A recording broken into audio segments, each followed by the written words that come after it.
नमस्कार नमस्कार नमस्कार विद्यार्थी मित्रांनो, आपण स्टार्ट केलेलं आहे 10वीचं मॅथ. त्यामध्ये math 1 chapter number 1 linear equation in two variable. Practice set 1.1 झाला, प्रॅक्टिस सेट 1.2 झाला, प्रॅक्टिस सेट 1.3 स्टार्ट करायचा आहे. तर स्टुडंट या ठिकाणी बघा, हा जो प्रॅक्टिस सेट आहे डिटर्मिनंट या मुद्द्यावर डिपेंड आहे. तर डिटर्मिनंट कोणाला म्हणायचं स्टुडंट, तर आपल्याकडे एक 4 नंबर असतात. सपोज या ठिकाणी 4 नंबर घेतलेत, कोणतेही दोन बघा, ए बी सी आणि डी. असे मित्रांनो आपण 1 2 3 4 नंबर घेतले. या 4 नंबरला अशा पद्धतीने आपल्याला अरेंज करायचंय. चला मी तुम्हाला दाखवतो. हे जो सिम्बॉल आहे स्टुडंट, हा डिटर्मिनंटचा सिम्बॉल आहे. करेक्ट. यामध्ये हे 4 आकडे लिहिलेत आपण, ए आणि बी. तर हे जे काही दिसतंय तुम्हाला, हा रो आहे बाळांनो. रो म्हणजे काय स्टुडंट? रो म्हणजे आडवी रांग. त्याचबरोबर या ठिकाणी सी आणि डी आहे, हे सुद्धा काय आहे? हे सुद्धा मित्रांनो रो आहे, म्हणजे ही सुद्धा आडवी रांग आहे.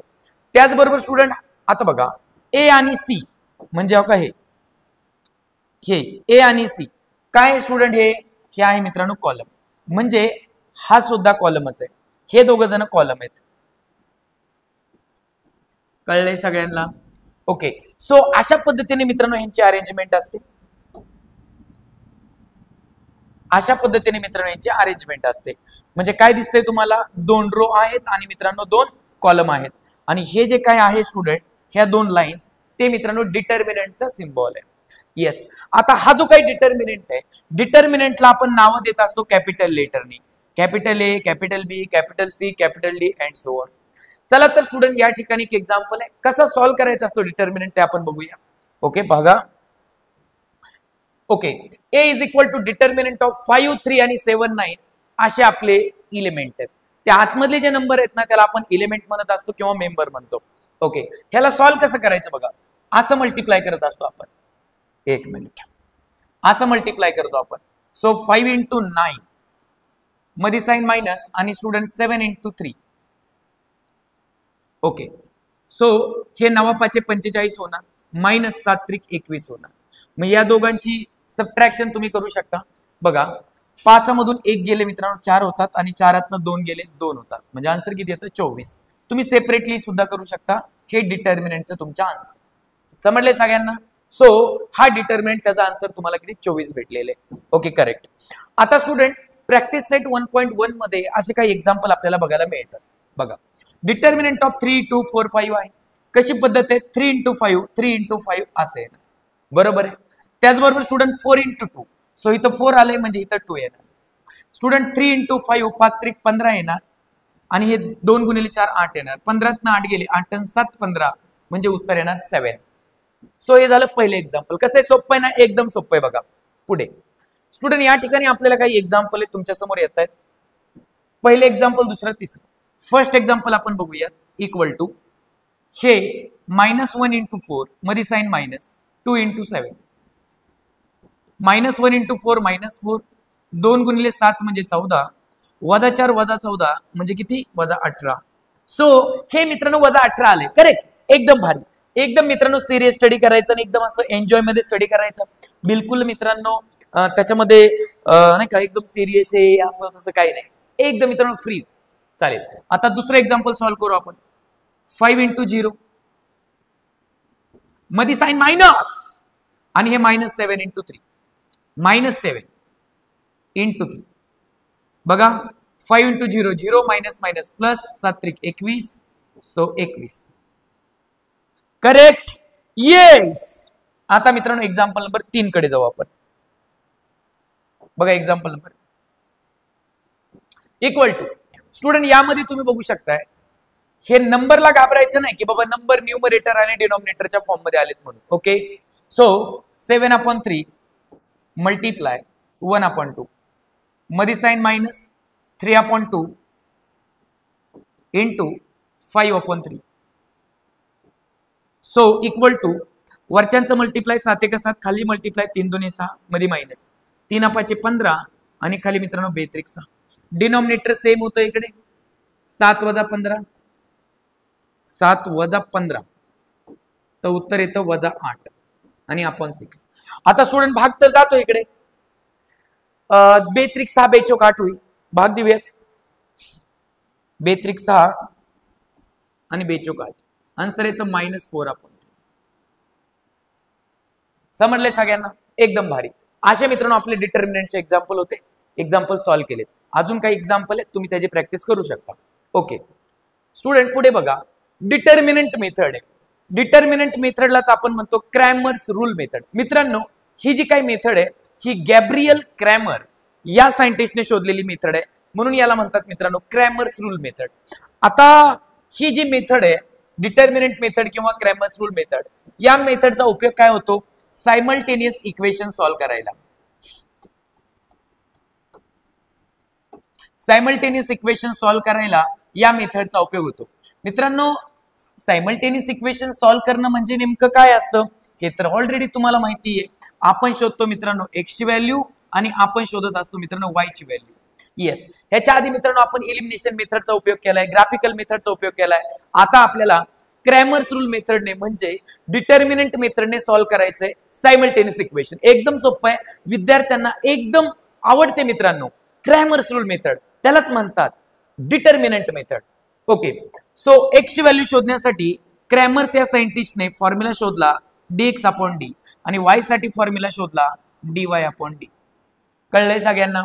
सो दॅट मात्र बेट्यांनो, ह्यातला dx म्हणजे कोण असतो, त्याचबरोबर हा d म्हणजे कोण असतो, हा dy म्हणजे कोण असतो आणि मित्रांनो हा d म्हणजे कोण असतो हे माहित पाहिजे. मी तुम्हाला एका शब्दात उत्तर देतो की हे चौघ पण कोण असतात? हे चौघ पण डिटर्मिनंट असतात. कसं वाटतंय? भारी ना? एकदम भारी वाटतंय. चौघ पण डिटर्मिनंट असतात. बघूयात कोण असतो dx d dy d. हे डिटर्मिनंट आहेत मान्य, पण कोण असतात, कसे असतात, कसे लिहायचे बघा सगळे. स्टुडंट, या ठिकाणी आपल्याकडे दोन सायमल्टेनियस इक्वेशन आहे. ओके, दोन इक्वेशन आहेत, त्याच्यामध्ये सारखे व्हेरिएबल आहेत म्हणजे सायमल्टेनियस इक्वेशन आहे बाळा.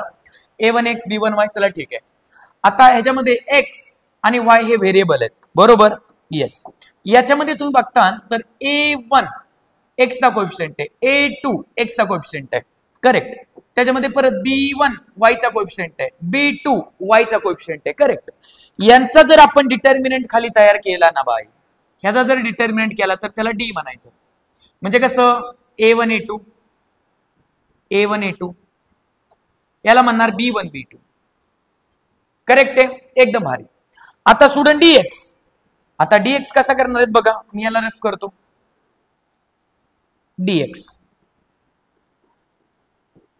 डिटर्मिनंट आहे, x चे कोएफिशिएंट इथं असतात ना, ते या ठिकाणी लिहायचे नाही. या ठिकाणी कोण लिहायचं स्टुडंट? मग या ठिकाणी लिहायचं c1 c2. म्हणजे स्टुडंट या ठिकाणी येईल c1 आणि c2 आणि ही तर जागा b1 b2 चीच आहे, सो इथं b1 b2. समजलंय सगळ्यांना? एकदम भारी. आता कोण? आता लिहायचंय dy.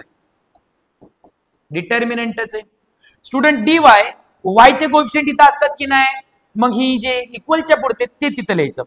y म्हणलं की y चे कोएफिशिएंट लिहायचे नाहीत, इक्वलच्या पुढचे नंबर लिहायचे c1 c2 आणि ही जागा x ची ती राहून द्यायची a1 a2. करेक्ट आहे, समजलंय सगळ्यांना? आणि स्टुडंट हे आपल्याला सहज पद्धतीने सॉल्व्ह करता येईल. तुम्हाला माहिती आहे कसं सॉल्व्ह करायचं? आज सॉल्व्ह करतात. Okay, a1 b2 minus a2 b1. Okay, इथं कसं येणार? c1 b2 minus c2 b1. हे कसं? a1 c2. हे कसं? a2 c1.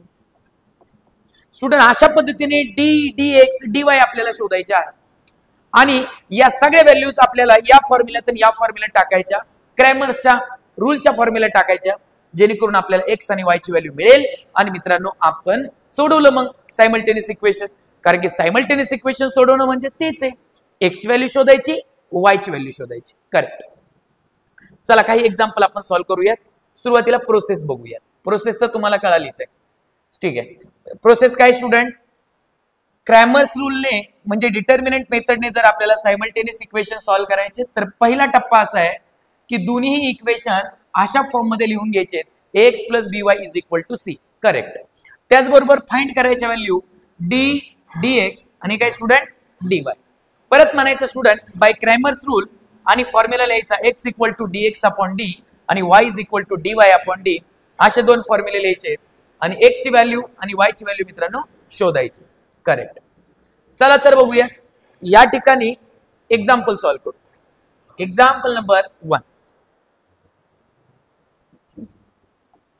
हे बघा 3x - 4y = 10. इक्वेशन मित्रांनो आपलं हे 1. दुसरं इक्वेशन 4x + 3y = 5 आणि इक्वेशन नंबर 2. कसं वाटतंय? भारी ना? भारी सांगतोय मी सगळं एकदम व्यवस्थित. बघा वाटलं तुम्हाला तर मित्रांनो स्पीड थोडा वाढवू शकतात लेक्चर बघताना, एकदम मजा येईल तुम्हाला, एकदम सगळं कळेल मित्रांनो. All concept are clear. बघा सुरुवातीला डी शोधणार,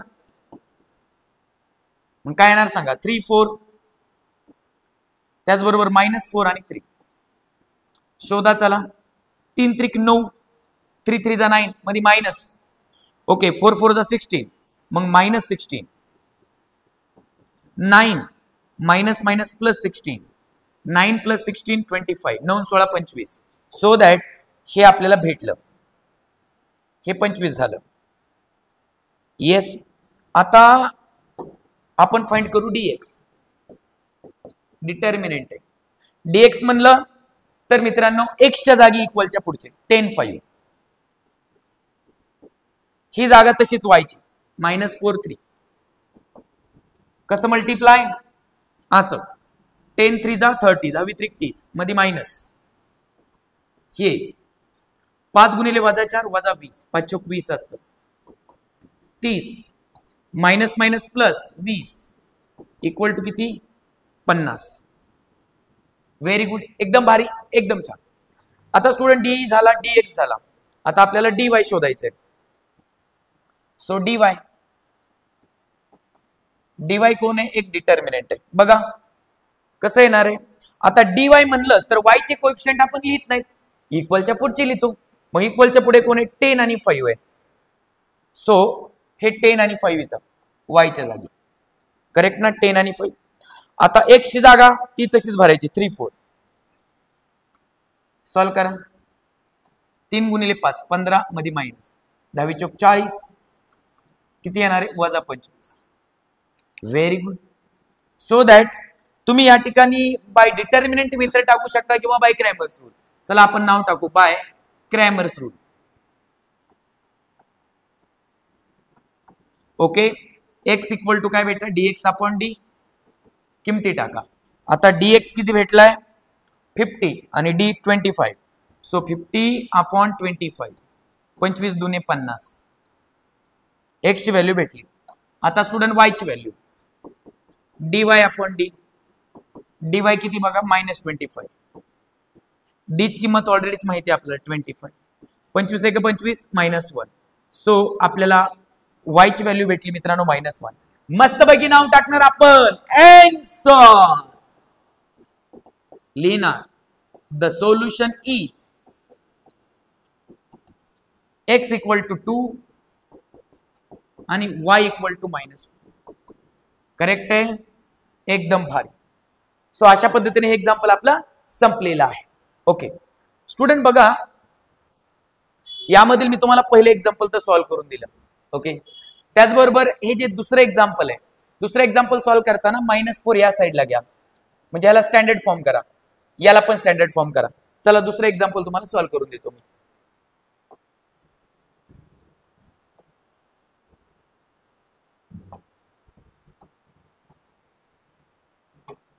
ओके एक मिनिट.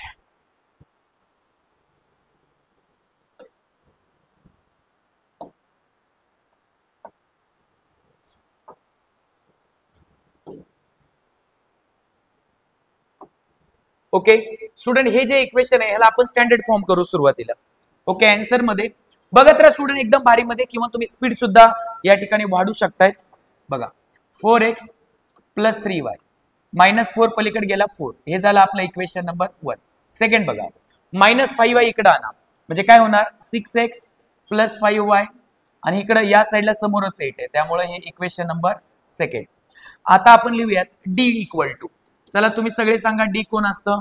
4 6 त्याचबरोबर 3 5. आन्सर काय येणार बघा? 4 5 जा 20. बघा ना 4 5 जा 20 -6 18 20 वजा 18 म्हणजे किती येतं 2. एकदम सुपर. पटकन सुटतं का नाही एक्झाम्पल. डीएक्स म्हणलं की एक्स चे कोएफिशिएंट लिहायचे नाही, इक्वलच्या पुढचे लिहायचे 4 आणि 8 आणि 3 5 तसंच. 4 पंचे 20 मध्ये मायनस 8 त्रिक 24 म्हणजे येतं वजा 4. करेक्ट. एकदम भारी. आता dy शोधणार. असं असं dy म्हणलं की तर y चे कोएफिशिएंट टाकायचे नाही, इक्वलच्या पुढचे टाकायचे. 4 8 या ठिकाणी 4 6 8 चौक 32. कायम हेच कॅल्क्युलेशन करणार आहेत, लक्षात ठेवा. कायम हेच 8 चौक 32 वजा 26 चौक 24 मायनस 26 चौक 24. मग 24 आणि 7 30 2 32 म्हणजे 8. करेक्ट आहे. येस. सो या ठिकाणी आपण लिहिणार बाय क्रॅमर्स रूल. काय लिहिणार बघा, by Cramer's rule. Okay. Bye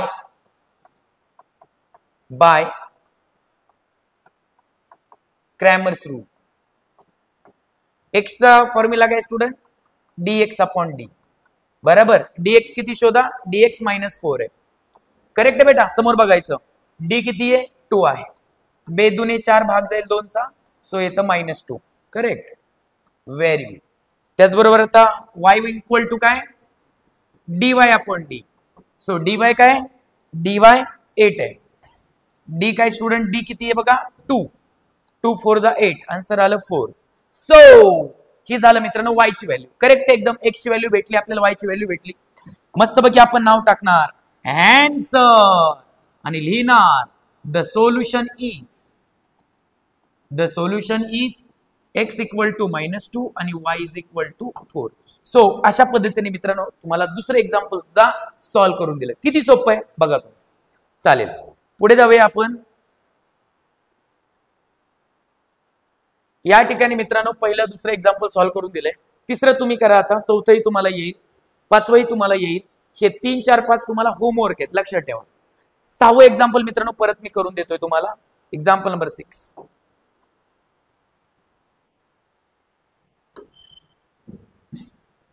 okay.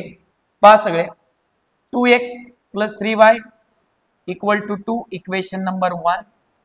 हे x मायनस y अपॉन 2 आहे ना, ते 1/2 इंटू y लिहायचं. त्याला -y/2 -1/2 इंटू y लिहायचं. इज इक्वल टू किती बेटा 1/2. Equation number 2. पहिले फाइंड करणार आपण डी. कसं वाटतं, एकदम भारी ना. चला, कोण 2 आणि इथं काही नाही म्हणजे 1, सो येणार 2 1. हे 3 आणि इथं काही स्टुडंट -1/2. कसं करणार, 2 इंटू -1/2. 2 ला 2 कॅन्सल, मध्ये साइन -1 इंटू 3 3.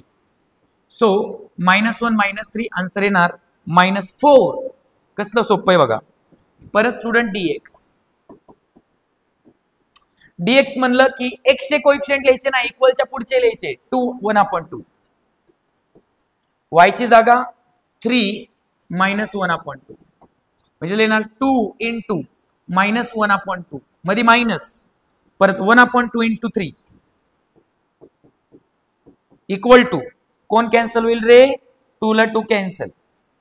त्याचबरोबर हे -1, हे मध्ये मायनस आणि 3 1 3/2. करेक्ट आहे. इक्वल टू किती होईल हे, बे वजा 2 वजा 2 वजा 3 वजा 5 -5/2 होईल. करेक्ट. येस. आता dy शोधणार आपण. dy म्हणलं तर मित्रांनो y च्या जागी इक्वलच्या पुढचे लिहिणार, इक्वलच्या पुढे 2 आणि 1/2. हे y. x चे कोएफिशिएंट चेक करा 2 आणि 1. या दोघांचं कॅल्क्युलेशन तुमचं पार्ट आहे. आता 2 ला 2 कॅन्सल होईल, 1 येणार, मध्ये मायनस 1 इंटू 2 2 1 -2 -1 येईल. करेक्ट. सो हे झालंय मित्रांनो आपलं. डी शोधला आपण, dx शोधला. आता आन्सर शोधायचंय. सो नाव टाकणार बाय क्रॅमर्स रूल. या ठिकाणी आपल्याला माहिती स्टुडंट x इक्वल टू काय असतं, dx upon D. Very nice. आता dx किती आलाय बघा, -5/2 आहे. अपॉन आता d किती आहे, d बघा -4. सो या ठिकाणी हे मायनस मायनस प्लस आणि 4 × 2 8 असतं, म्हणजे वरती होतं 5 आणि खाली होणार 4 × 2 = 8. येस, सो हे 5/8 मित्रांनो हे झाली x ची व्हॅल्यू. आता y ची व्हॅल्यू बघा, y = dy/d. सो dy किती आहे -1 अपॉन d किती आहे -4. So that minus minus plus बेटा आन्सर येतं 1/4. सो दॅट हे झालं आपलं x ची व्हॅल्यू आणि y ची व्हॅल्यू झालं सोल्युशन आपलं. ओके, सो मस्तपैकी नाव टाकणार स्टुडंट आपण आन्सर. ओके, आन्सर एक मस्तपैकी नाव टाकूयात आन्सर आणि त्यामध्ये लिहू the solution is x = 5/8 y = 1/4. Okay, yes. अशा पद्धतीने मित्रांनो हे डिटर्मिनंट आणि डिटर्मिनंट मेथड हा मुद्दा आपला या ठिकाणी संपतो. प्रॅक्टिस सेट 1.3 मित्रांनो संपलेला आहे. मित्रांनो नवीन व्हिडिओ मध्ये आपण जाऊयात प्रॅक्टिस सेट 1.4 मध्ये. धन्यवाद.